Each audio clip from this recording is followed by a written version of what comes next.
Hello friends, today we are going to learn something about business communication, how to effectively communicate in a business scenario. Now, communication and its process. Communication is the process of sending and receiving information among people. It involves a sender, message, channel, receiver, and feedback. So, what is the need for effective business communication? Effective business communication gives you a steadier workflow, stronger business relationships, and quicker problem solving, stronger decision making, increased productivity, enhanced professional image, and improved stakeholder responses. And so how now we will see how a communication happens in an organization. On the basis of the communication, it can be divided into three parts. One is upward communication, which happens in the form of information. Downward communication like instructions, directives. Then horizontal communication is in the form of coordination. On the basis of organizational relationships, it can be divided into two parts. They are formal and informal communication.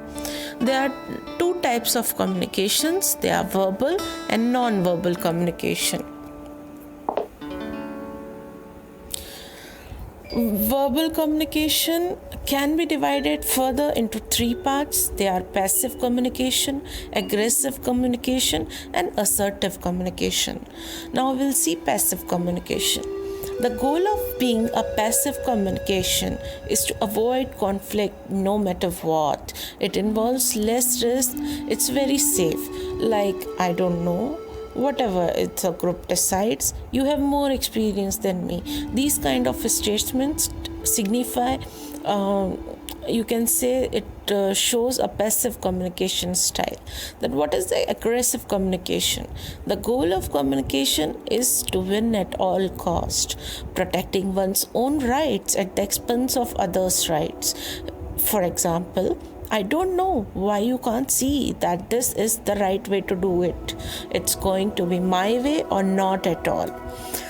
Assertive communication. The best way to communicate is assertive communication, protecting your own rights without violating the rights of others. In this, a person listens and validates others, confident and strong, yet flexible, objective, and unemotional, presents ideas clearly and respectfully. For example, let me understand your thoughts on this. What you are saying is right. However, I feel it this way. So now we will see non-verbal communication. What are the things involved in a non-verbal communication? There are eye contacts, your facial expressions, your gestures, and your proximity. So, whatever you are communicating, how it is impacting the other person from a so now we will see the impact of a message in the breakdown. Whatever words we choose, it impacts the person listening to it around 7%. 55% is your non-verbal communication. How you make your eye contacts, what is your posture, how are your gestures, what are your facial expressions, and how you say it involves 38% of the impact it is going to make the other person, like your pitch, your pace, your volume, your emotion, and details, in what tone you are talking to the other person. So now we'll be seeing what are the barriers to communication. It is incomplete message sent, receiver doesn't listen properly. Perception barriers, like I have made a perception about the other person, so whatever he is saying, I'll not be listening, or listening with the biased thoughts. Then the amount of information, too much information, too less information, both will be the barriers to communication.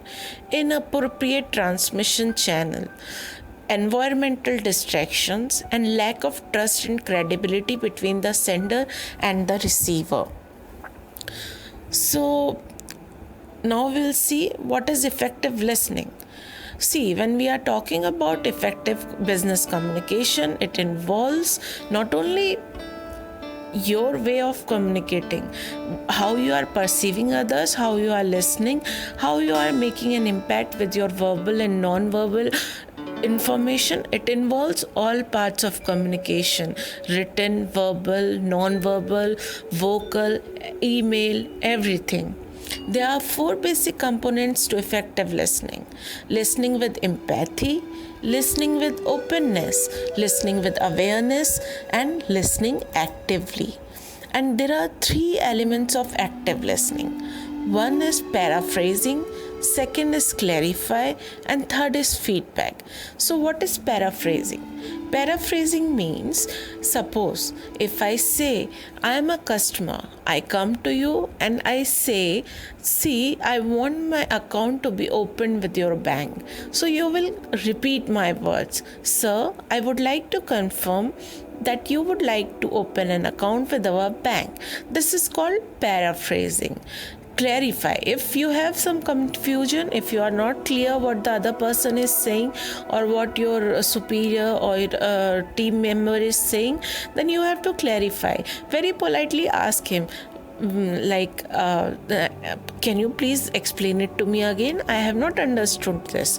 And feedback, like you have to give feedback to the other person so that there are no barriers in the communication. And when you are giving feedback, the other person understands whether you have exactly taken the point which he wants to put to you. Then what are the barriers to listening? It is selective listening. Like whatever you want to listen, you are listening, not the other person wants to say, you are listening. Then thinking of what you are going to say next. Distractions such as noise, side conversations, etc. Getting involved emotionally and stop listening rationally. Then holding preconceived assumptions, ideas, or you are getting bored, you are just not interested in listening. So here are some tips for good communication skills. Maintain eye contact with the audience or the person you are having a conversation. Your body awareness, your body language makes a great impact. We have seen that. Gestures and awareness. Convey one's thoughts. Practice effective communication skills. End of the day, practice makes a man perfect. So, effective communication is a two-way process. It involves active listening. It reflects the accountability of speaker and listener. It utilizes feedback. It is clear and coherent. I hope you enjoyed the presentation on effective business communication, and it will help you in your career and communication. Thank you very much.